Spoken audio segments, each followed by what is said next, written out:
السلام الله عليكم ورحمة الله تعالى وبركاته صاحب يالكو سودوادا وروحان إذا كجه ندلك يضافها عالمك قضبضا وركي قاعدكم بغلي دونتانا وحا كمدا باريتانا كو آدان سيدا محابيستا هبكا لوغو قعنقليه أو كبلاوضي مقالة مقدشو محافظ ذيهين محابيستا حبسي قدحي مقدشو هب قعنتا يكون لغانا وربحين حقوقة تاريكا سياندين هنا حلي بانا السعودية أو شاكتي دولة آن بكارا كتلين سيدي دور شعود يوقفكو قبان كاريسا hogaamiyaha xisbiga wadajir oo sheegay in al-shabaab hub gacanta loo galiyay si ay maxbuustooda uga fasaxaan xabsiga dhexe ee xamar Somaliland iyo Taiwan oo wakiilay isdhaafsaday Trump oo la cararay kadib markii qof lagu toogtay meel u dhow aqalka cad ee Mareykanka daawadayaal intaas waxay ahaayeen qodobada kuwada ugu door karan la u diyaar garoobaha qodobadaas iyo kuwa kale oo faahfaahsan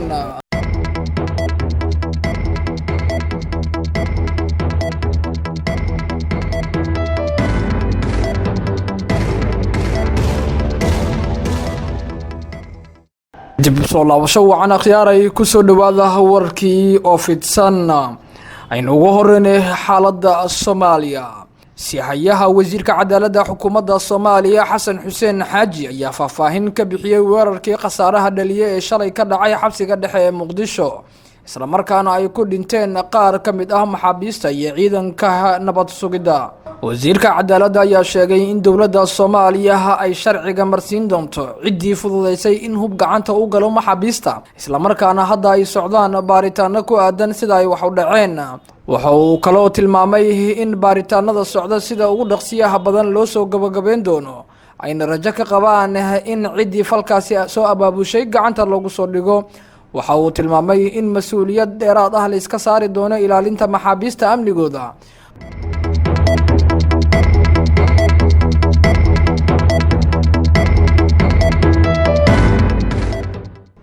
daawadayaal wali waxaan ku guda jirnaa weerarkii lagu qaaday xabsiga dhexe ee magaalada Muqdisho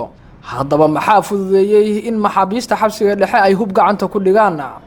su'aalo badan ayaa la iska weydiinayaa sababtii horseeday dagaalkii dhimashada iyo dhaawac sababay ee shalay dhex maray ilaalada xabsiga dhexe ee xamar iyo qaar ka mid ah maxaabiista ugu yaraan 10 ruux ayaa la soo tabiyay inay halkaasi ku dhinteen ayaa isugu jiray maxaabiis iyo ciidanka asluubta ee xabsigaasi amnigiisa suga wasiirka cadaaladda ee xukuumadda federaalka Soomaaliya oo la hadlay warbaahinta dawladda ayaa sheegay in la baarayo sida hubka uu gacanta ugu galay abukaate Xasan Xuseen ayaa intaas ku daray in dhawaan shacabka loo soo gudbin doono natiijada baaritaankaas wasiirka cadaaladda si rasmi carabka uguma uusan dhufan in ay jiraan dad fududeeyay in maxaabiista gacantooda hubka uu galo waxa uu sheegay in wili la baarayo arrinkaas hogaanka ciidamada asluubta ee Soomaaliya ayaa dhankooda faahfaahin dheeri ah ka bixiyay dagaalkii khasaaraha geystay ee shalay ka dhacay xabsiga dhexe ee magaalada Muqdisho taliyaha ciidanka asluubta Soomaaliya General Mahad Abdurrahman Aadan ayaa sheegay in wax walba ay ka bilowdeen maxbuus qori la qabsaday askari mar uu warbaahinta la hadlayay ayaa waxa uu sheegay maxaabiista shaqeynaysa oo gudaha ku jirtay gaar ahaan kuwii raashinka karinaya ayaa qori la qabsaday askari waardiye ka ahaa oo gudaha kula jiray hawshana la waday nasiib wanaag si fudud ayuu qoriga gacantooda ku galay kadibna waxay bilaabeen dagaal waa sida uu yiri taliyaha ciidanka asluubta General Mahad Abdurrahman Aadan isagoo hadalkiisa sii wata ayaa intaas uu ku daray mar haddii ay gudaha xabad ka bilaabatay dagaalkii waxa uu sababay dhimasho iyo dhaawac isla markaa waxay bubsiyeen askari labaad oo kor saarnaa markii ay toogteen ayuuna soo dhacay askarigii sidaas ayaa qorigii askarigana gacantooda ku galay laba qorina ay ku noqdeen gacantooda wax ku jiray labadii qori ayayna ku dagaalgaleen waa sida uu yiri taliyaha ciidanka asluubta General Mahad Abdurrahman Aadan ciidamada amniga oo howlgal ka fuliya xabsiga dhexdiisa ayaa mar dambe ku guuleystay inay qaralahaasi soo afjaraan afhayeenka wasaaradda warfaafinta Ismaaciil Mukhtaar ayaa sheegay in 6 ka mid ah maxaabiista dagaalamaysa ay halkaas ku dhinteen halka 6 kalena la dhaawacay 4 kalena la qabtay ila xogogaal ah oo warbaahinta u warramay ayaa sheegay in ugu yaraan 4 ka mid ah ilaalada xabsiga oo ka tirsanaa ciidanka asluubta ay ku dhinteen dagaalkaas dawladda Soomaaliya ayaa sheegtay in la xoojin doono hanaanka lagu sugo amniga xabsiyada wasiirka cadaaladda ayaa xaqiijiyay in haddaba la bilaabay habraacyo hor leh oo lagu ilaalinayo xabsiyada iyo maxaabiistaba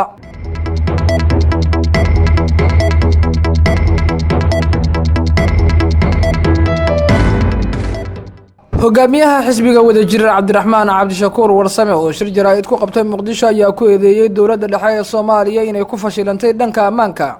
waxa uu sheegay in dagaalkii qalay ka dhacay xabsiga dhexe ee Muqdisho uu tusaale u yahay xaaladda amni ee dalka uu wajahayo isla markaana qorshe gaar ah laga lahaa. hogaamiyaha xisbiga ayaa sheegay in dagaalkii shalay ka dhacay xabsiga dhexe uu ahaa mid lagu fakinayo xubnaha al-shabaab, waxa uu ku eedeeyay hay'adda nabad sugidda Soomaaliya.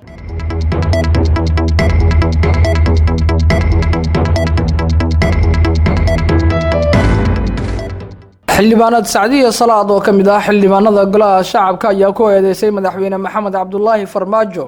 inuusan la socon xaaladda ay ku sugan yihiin dadka Soomaaliyeed. waxayna sheegtay in amni darrada ka jirta dalka ay siyaaday 3 sano ee la soo dhaafay isla markaana aysan socon karin go'aanka madaxweynaha uu ku doonayo in cod iyo qof doorasho lagu qabto Soomaaliya. waxa ay tusaale u soo qaadatay magaalada Muqdisho oo ay ka taliso dowladda in shaqaalaha dowladda iyo mas'uuliyiinta aysan tagi karin qaybo kamid ah cabsi ay ka qabaan dhanka ammaanka. ugu dambeyn waxa ay sheegtay in loo baahan yahay in go'aan midaysan oo ku aadan nooca doorashada in lagu gaari doono shirka Dhuusamareeb 3 maalmood ee soo socda ka furmi doona magaalada Dhuusamareeb.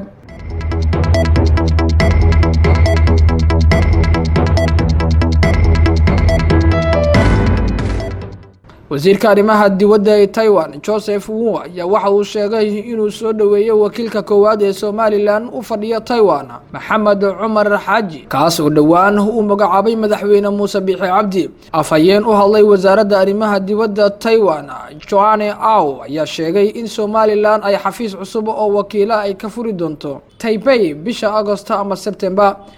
Au ayaa sheegay in labada dhinac ay weli ka wada hadlayaan talaabooyinka xiga ee xiriirkooda. wasaaradda arrimaha dibadda ee Taiwan ayaa sheegtay inay sidoo kale qorsheynayso inay xafiis ka furato Somaliland isla markaana wakiilkeeda cusub uu ku sii jeedo Hargeysa. Somaliland ayaa waxay ku dhawaaqday madax banaanida sanadkii 1991 kadib markii 9 sokeeye uu ka dhacay Soomaaliya inkastoo uusan xiriir rasmi ah la lahayn dal diblomaasiyadeed oo haddana waxay 20 xafiis ku leedahay dalalka adduunka.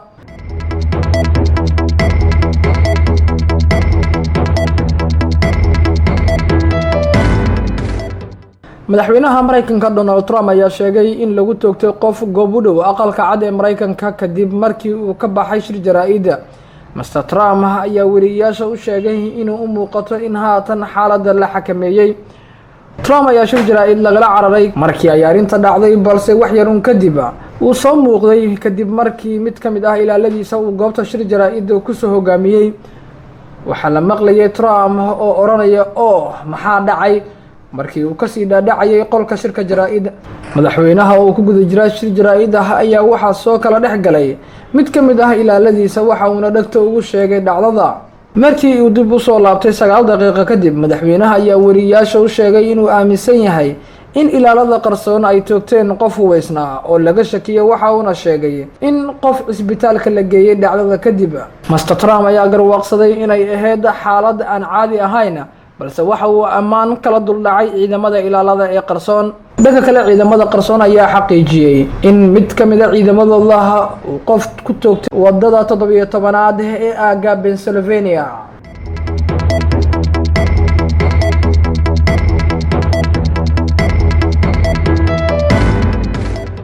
daawadayaal waxaa intaasi ku dhan war waxaan idinkaga helnay dalkeeda daafaca caalamka oo aad kala socoteen warbaahinta dhanaan. inta aynu ku kulmi doono warkan warka xiga, sida ay nabadgeliyo. wassalaamu calaykum waraxmatullaahi tacaala wabarakaatuhu.